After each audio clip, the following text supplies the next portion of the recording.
buenas tardes y bienvenidos a Entrevista al Día aquí en Lancelot Televisión. Hoy vamos a hablar de va a ser una entrevista con corazón y nunca mejor dicho porque vamos a hablar con un cardiólogo intervencionista. Estamos hablando de Carlos José Vázquez, que en este caso pues vamos a hablar en primer lugar de un aniversario pues que da satisfacción recordarlo, un año de la implantación de la unidad hemodinámica. El nombre correcto ya lo explicará bien el doctor, pero bueno, lo que ha supuesto es lo que antes no teníamos y lo que significa pues para prevención o sobre todo tratamiento de posibles infartos y lo que es, en definitiva, salvar vidas. Vamos a hablar de eso y después vamos a aprovechar que nos encanta cuando tenemos a un experto o un especialista, pues vamos a hacer nuestra consulta gratuita de cardiología. Sin más dilación pasamos a hablar con Carlos José Vázquez. Carlos José, ¿qué tal? ¿Cómo estás? Hola, bien y muy agradecido a ustedes por la invitación y bueno, estamos de enhorabuena por el año. Ya tenemos un año, ya la primera velita la hemos soplado, el 25 de septiembre. Se dio apertura a la sala de hemodinámica de nuestro hospital, en el Molino Rosa. La característica de nuestra sala de hemodinámica es que es una sala polivalente y así fue prevista y así fue aprobada y el presupuesto financiado por los fondos INVEAD, porque es una sala que sirve y está previsto no solamente para atender y cubrir las necesidades de la parte cardíaca, sino también para otros escenarios posibles como son las patologías o afecciones del sistema vascular, de arterias y venas. Vale. La gente, ¿qué ha supuesto? Porque yo tenía una profesora de historia que decía, los grandes hechos históricos eran lo que había, las causas y consecuencias, el antes y el después. ¿Qué había cuando no teníamos unidad hemodinámica y qué hay ahora? Pues lo que había era que ocurría a un turista que venía a la isla o un local, a un residente con un infarto, que una vez ocurre un infarto, el tiempo para ese corazón comienza a contar como tiempo es músculo cardíaco, como tiempo es miocardio. Nosotros tenemos que tener las arterias coronarias, que son las que nutren al corazón, permeables y abiertas. Si ocluye una arteria, en ese momento tenemos minutos, máximo una hora, para tratar de volver a abrir esa arteria, de lo contrario ocurre el infarto, es decir, la muerte y la necrosis de ese tejido, de esa masa muscular, que ya deja de ser útil, porque el corazón, no olvidemos que su función, la función de ese noble órgano es una bomba. Desde que nacemos hasta que morimos, él tiene que funcionar. De otra manera no existimos. Lo hace a un promedio de 60 veces por minuto, 3.600 veces por hora, 100.000 veces al día, toda la vida. Y lo importante, una vez ocurre un cierre, una oclusión de una arteria coronaria, es que tenemos que pegar la carrera. Yo lo comparo como a la clepsidra, ¿no? La tengo aquí, el reloj de arena, que una vez ocurre el infarto, volteamos la clepsidra. Es decir, tenemos minutos para responder. ¿Qué pasaba antes en Lanzarote cuando ocurrió un infarto?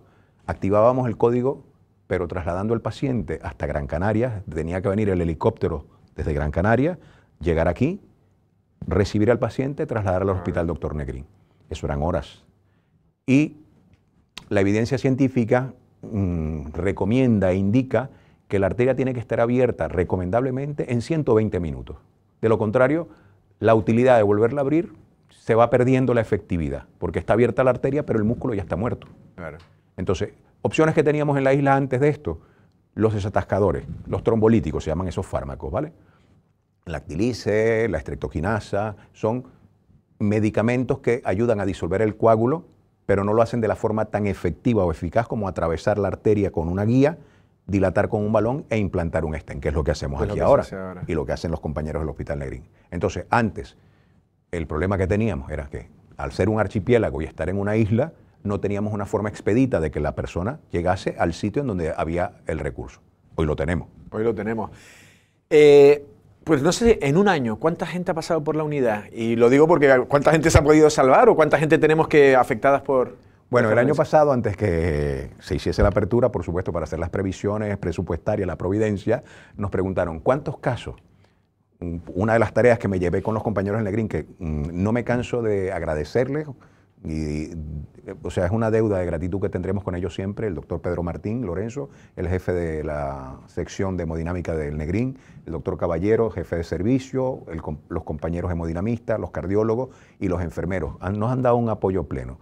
El año pasado, cuando estábamos en etapa de entrenamiento y reciclaje, que me tocó reciclarme porque tenía en la banca muchos años sin hacer caso, una de las tareas que me llevé fue ir a los libros, ver cuántos pacientes conejeros se hacían allá y nos quedamos cortos, te confieso, porque hicimos una estimación calculando que íbamos a atender 500 personas en un año.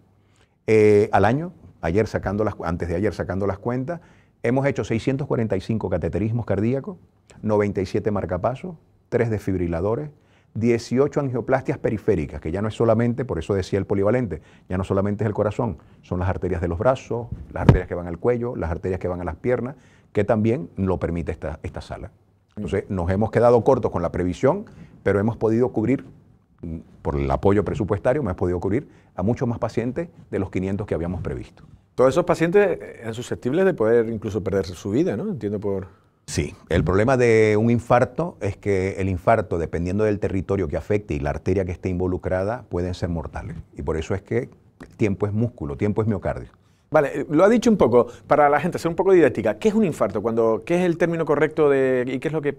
El infarto es la súbita cese de circulación en el corazón, falta de riego de sangre a un territorio y muerte de ese tejido. Infarto etimológicamente es relleno, pero claro, ¿de qué se rellena la arteria? Obstrucción. Se rellena de una gelatina o un coágulo que no permite, la tapona, no circula la sangre. Sí, como las tuberías de cuando... de cañería. Se ocluye la fontanería, se ocluye, se rellena de coágulo y no circula la sangre fluida. Al no circular no llega a las células y esas células comienzan en cascada a morir. Claro. Por ejemplo, cuando se dice un infarto de miocardio, sí. ¿Hay otro tipo de infartos? Sí, los infartos por definición son la ausencia de riego porque se rellena una arteria y depende del órgano que se ocluya la arteria, se muere o deja de ser viable. Por ejemplo, hay infartos esplénicos del vaso, infarto renal, infartos pulmonares, infartos cerebrales. Hay infarto de cualquier tejido. Lo que pasa es que, vamos de nuevo, la bombita, el corazón, al infartarse, claro, se puede apagar la luz. ¿Un infarto cerebral parte desde aquí o es más neurológico? Hay diferentes tipos, ¿no?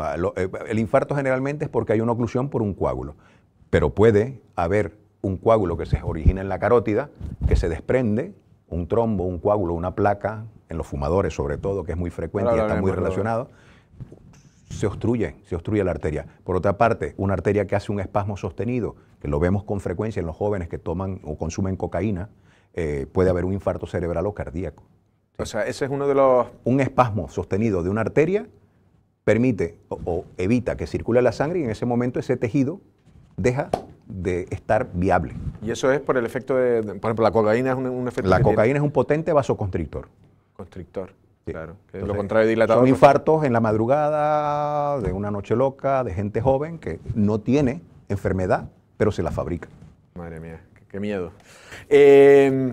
Vale, temas de, por ejemplo, cuando se habla de infarto cerebral, por ejemplo, ¿un ictus es un infarto cerebral?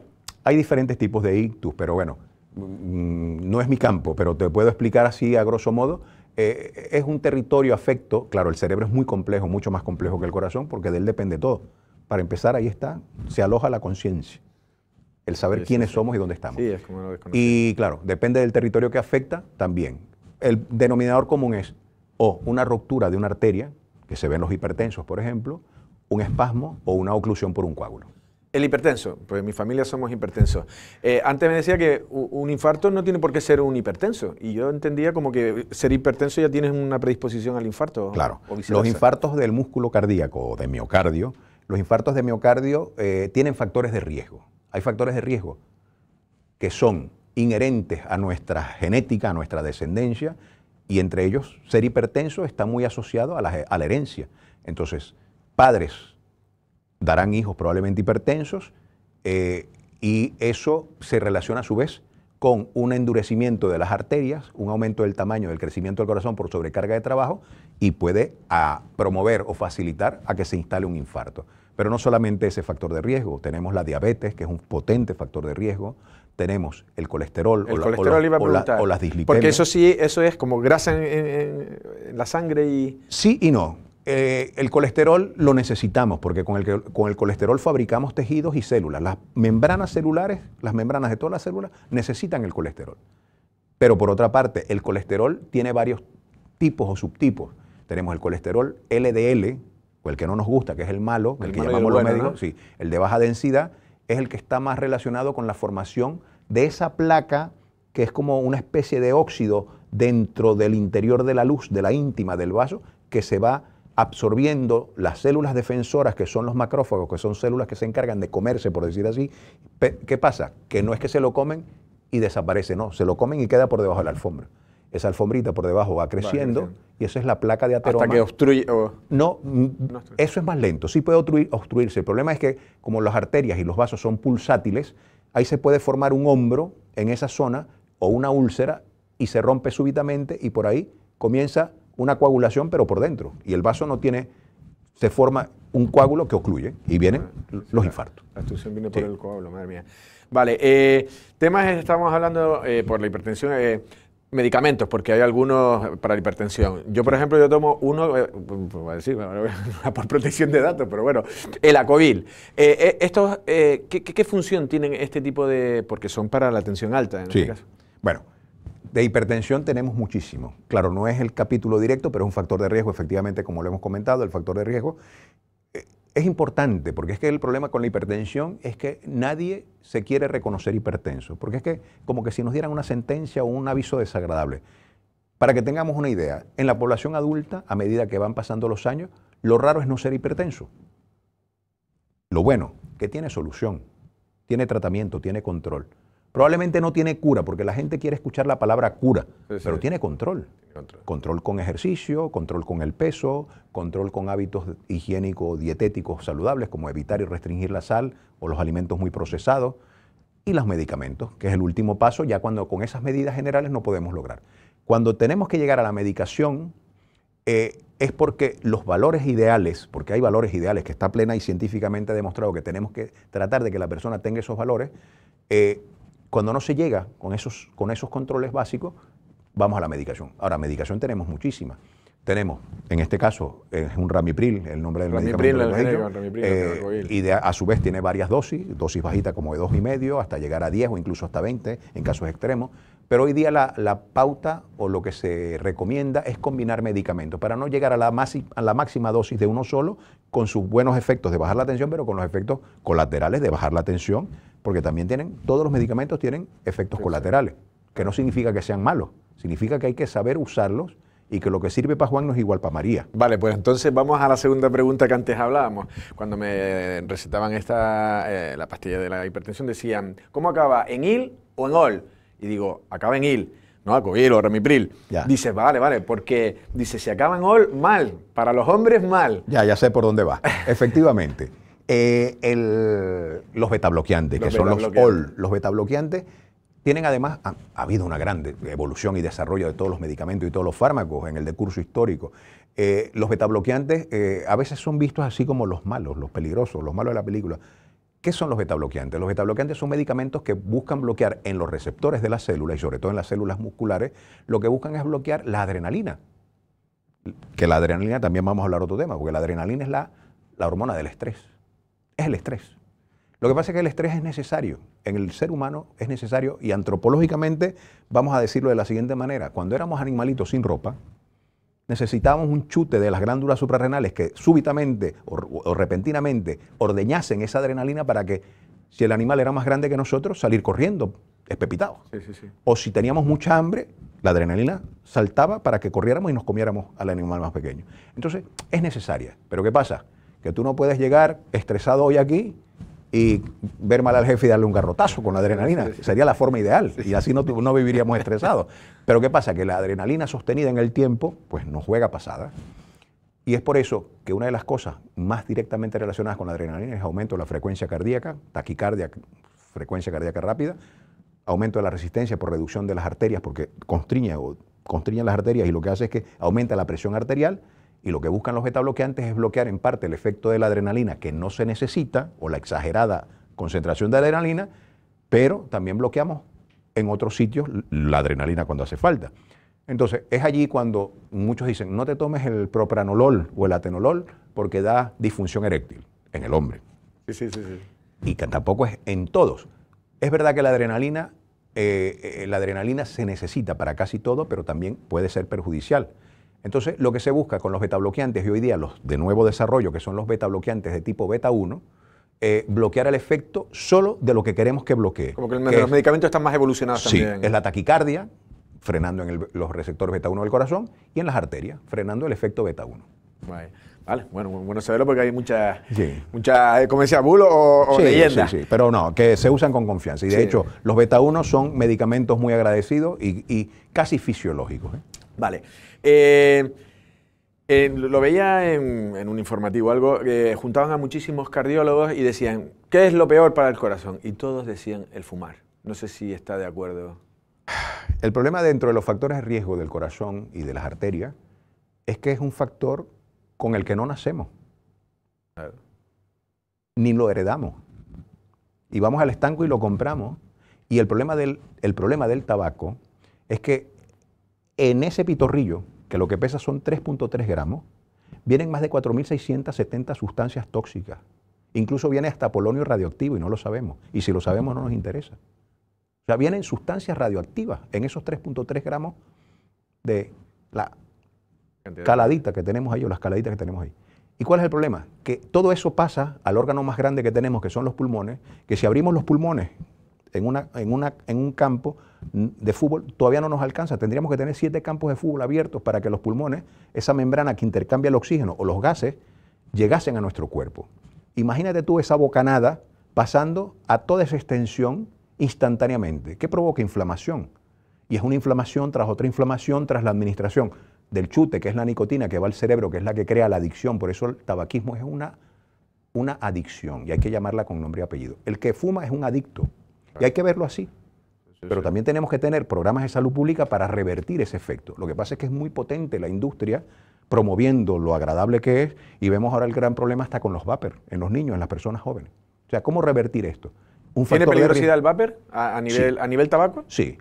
Depende, pero sí. En términos generales sí, porque ahora te lo venden como que no es combustión y lo que aparece que no es combustión es como muy Porque el vapor, ¿qué es exactamente? Es como... Son preparados químicos y, bueno, tienen colorantes, saborizantes, endulzantes, nicotina para el que es adicto, pero también te dicen, mira, este viene sin nicotina para que...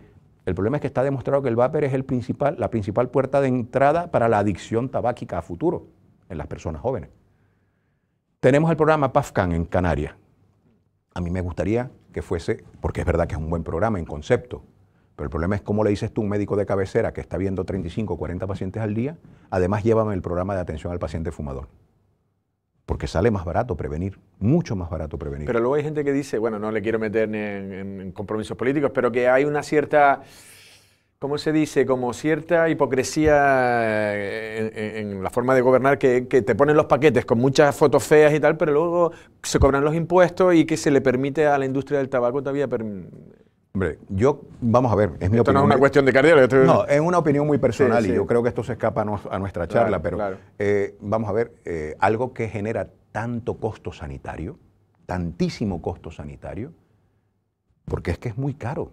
Es mucho dinero lo que se gasta en curar lo que genera la patología de la adicción tabáquica. ¿Se gasta más de lo que se ingresa en impuestos? No sé si conoce la cifra. Es muy difícil decirlo, pero teniendo una tasa de más de 4 millones de personas que mueren en Europa al año por el tabaco, ver los pacientes que andan con las bombonitas de oxígeno porque no pueden respirar, ¿eso lo financia quién? Los 3 o 4 nebulizadores que requiere el paciente con la enfermedad pulmonar obstructiva crónica. ¿Quién financia eso? Más la ausencia laboral debido a la incapacidad. Es complicado. Entonces, y luego, los estenes, que valen un dinerito. Y el estén no es solo para el corazón, para las piernas, las arterias, las carótidas. La incapacidad laboral, vuelvo de nuevo, con los problemas neurológicos que genera esto. Entonces, yo creo que, obviamente, tienes que penalizar de alguna manera con impuestos porque no es una penalidad. Es un recurso que tengo que utilizar luego en la persona, reinvertirlo en el individuo que no ha dejado la adicción. La verdad que sí. Otra de las cuestiones, muchas veces dice el fumar y el beber. Sin embargo, el beber, que me imagino que en exceso no puede ser bueno para nada, pero luego hay uno de eso de los vasodilatadores, un whisky, un vino, una copa de vino o una cervecilla. No sé si hasta cierto punto... Bueno, el problema que tenemos con los alcoholes en general son 2 puntos a veces hasta contradictorios. Por una parte, recomiendan el vino tinto por los taninos y porque está incorporado dentro de la cultura mediterránea. Claro, algunos dicen, bueno, una copita de vino tinto que son taninos, son antioxidantes, son buenos. Sí, pero ¿cuánto? Porque no es bajarte la botella del vino, ¿vale? Es muy poco, una medida muy corta. Sería un vino al día, no te hace mal, pero dile tú a la gente que es solo un vinito al día. Luego, el resto de los alcoholes, pues no han demostrado ninguno ser beneficioso para el corazón, de ninguna manera. Entonces, lo único que no objetamos desde el punto de vista de cardiología es el vino tinto y en esas cantidades. Máximo 2 copas. Una cantidad. ¿Vale? ¿Y una cañita? Una cañita. Ni bueno ni malo. Mucho carbohidrato con un 5% de alcohol. Un 5% de alcohol. No, la verdad que sí, porque luego el beber, por ejemplo, al igual que el fumar es malo para el corazón como para el pulmón, no sé si a veces también se dice el beber como que afecta más, por ejemplo, al hígado, que a lo mejor al corazón al ahí... hígado y al páncreas son los órganos más afectados, efectivamente, sí. Y luego depende del tipo de alcohol que tomes. Porque claro, tú me ponías la caña el problema es los carbohidratos que tiene. Un individuo que consume 2, 3, 4 cervezas multiplica por la cantidad de cebada o de malta que está carbohidratos, puro y duro. ¿Pero en qué sentido? ¿Es malo por el carbohidrato en sí? Básicamente los carbohidratos más que los alcoholes, ¿no? La cerveza. Luego no podemos compararla con el vodka, que son 40, 50% de alcohol, grados de alcohol. Entonces, claro, eso ya es mucho más fuerte. Claro, y ahí sí que el hígado ahí sufrirá más. Claro. Me imagino que sí. Otra cosa, las arritmias. Primero que explicar qué es una arritmia y luego... Por ejemplo, una vez me dio un análisis alto en potasio y se preocupó la doctora y me dijo, no, porque esto puede derivar en una arritmia. Entonces yo no sé si debemos estar atentos a determinados niveles analíticos para decir, uy, cuidado, o ya el doctor no lo diría. Y segundo, la arritmia en sí. La arritmia es la falta, por decirlo de alguna manera, de ausencia de ritmo. De ritmo. O una alteración del ritmo del corazón. El corazón tiene una cadencia, una secuencia rítmica de latir, ¿vale? Se contrae primero las aurículas, se abre una valvulita, llena los ventrículos, se contrae el ventrículo, cierra estas válvulas y sale por las arterias la sangre en esa secuencia. Tum, tum, tum, tum, tum, tum. La arritmia es todo aquello que no permite ese tum, tum. Que no se coordine bien. Que no se coordine. Entonces hablamos de arritmias rápidas, arritmias lentas, bradi, lentas, taqui, rápidas, bradiarritmias o taquiarritmias. Y luego ausencia de ritmo o ausencia de latido, que son las pausas y bloqueos, que son los que generan síncope. Ahí intervenimos colocando marcapasos, cuando el corazón deja de latir, porque ya los cablitos eléctricos fallan de alguna manera. Digo cablitos por poner un ejemplo, se llama sistema cardionector, que es el sistema que conduce la electricidad dentro del corazón para que esa electricidad llegue a los músculos y los músculos se contraigan. Entonces, la figura del marcapaso, ¿un marcapaso qué hace? Dar el... El marcapaso lo que da, el marcapaso marca el paso, dicta una pauta, una secuencia al cual lo programamos, generalmente a 60, 70 latidos por minuto. Hoy día los marcapasos son inteligentes, de alguna manera, lo digo así, porque saben cuando el individuo necesita moverse o se está moviendo y aumentan la frecuencia en base a la programación, en base a la edad, al tipo de hábitos o trabajo que tiene, lo vamos programando. Pero el marcapaso está diseñado para que cuando falle el latido espontáneo y autónomo del corazón, él entra en actividad. Él da una onda, una actividad eléctrica, estimula eléctricamente y los músculos cardíacos se contraen. La ricara esa. Y eso, lo del potasio, ¿hay algunas cosas que debemos estar atentos? En cuanto a las arritmias tienen muchísimas causas y a veces ni siquiera la podemos identificar. Hay que estudiar las arritmias. Pero, claro, a veces hacemos cosas que no son aconsejables. Cuando hablas de potasio, me hiciste recordar a veces anécdotas de una chica que quiere que le quede el traje de novia y tiene que bajar 2 kilos por narices. Le dice la compañera que se ha leído en Google que se tome el medicamento, la furosemida, para no dar nombres comerciales. Tómate 2 furosemidas que te va a hacer mejar. Y entonces, claro, estás eliminando líquido. Con los líquidos barres electrolitos y hay una baja de electrolitos que pueden crear un desbalance que afecta al corazón. Pero obviamente son cosas extremas y que la gente lee en San Google, que están dando a leer. Pero bueno, que por ejemplo, problemas de tiroides pueden dar arritmias, problemas cardíacos per se, un aumento súbito no controlar la tensión puede dar arritmias. Pero las arritmias generalmente que atendemos cotidianamente tienden a ser arritmias benignas. Hay una arritmia que sí es más común en las personas mayores, que es la fibrilación auricular. Es objeto de otro tratamiento, porque sí que dan riesgo para otro tipo de cosas, para los ictus, como decías anteriormente, y ahí sí tenemos que tratar de controlar ese tipo de arritmia, tratar de revertirla nuevamente. Hoy día tenemos herramientas para tratar de curarla con ablación en estas salas que tenemos aquí ahora, ablación de las venas pulmonares, y se curan en más de un 80% las fibrilaciones auriculares. Última pregunta, ya definitivamente, casi parece una vida porque siempre se dice que es más o menos los hábitos, los malos y los buenos. No sé si ya como dar los últimos consejos, porque evidentemente me imagino que ejercicio físico, alimentación, pero luego hay hábitos malos que hacen, por ejemplo, antes lo de los diuréticos, abusar. No sé si debemos corregir algunas cosas que usted dice, bueno, aquí tenemos una asignatura pendiente. Tenemos varias asignaturas pendientes. Yo creo que dentro de las asignaturas pendientes que tenemos está la actividad física, combatir el sedentarismo, tratar de ayudar a conocer cuáles son los hábitos de alimentación sanos y tratar de promoverlos, ¿no? O sea, evitar los alimentos procesados, los alimentos refinados, ultra refinados, no abusar de una sola línea de alimentos. Hay personas que se acostumbran a solamente comer un determinado tipo y cotidianamente, yo creo que en la variedad está el gusto y la salud. Diversificar la cocina, diversificar la alimentación, comer proteínas, por supuesto, pero también comer vegetales, verduras, frutas, los zumos. La actividad física también es muy importante, tratar de insistir en esto. No tenemos por narices que llegar a la puerta con el cochito del abasto del supermercado. Caminar, y además caminar está más que demostrado de que aumenta la vida y la autonomía, que la persona mayor sea capaz y autónoma, que no se limite. Pero esto es difícil porque esto es un proceso cultural, educativo, que tenemos que involucrarnos e implicarnos todos para eso. Pues bueno, queda dicho. Yo dije que íbamos a tener una consulta gratuita y la hemos tenido. Don Carlos José Vázquez, ha sido un verdadero placer. Muchísimas gracias. Pues gracias a ustedes y pues nada, recordar que estamos en la sala de hemodinámica y la sala polivalente y estaremos allí cuidando nuestros corazones. Sí, a la orden de todos. Pues la verdad que sí. Muchísimas gracias. Venga. Gracias.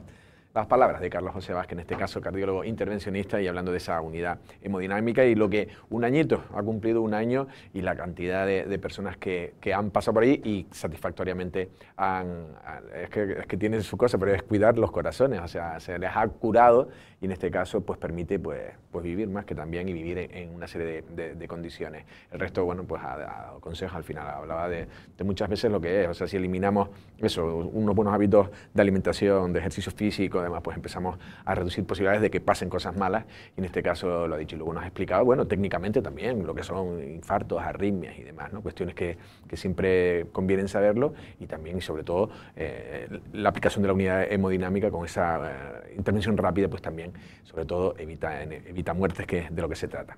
Nosotros, sin más, nos despedimos. Pasen una feliz tarde.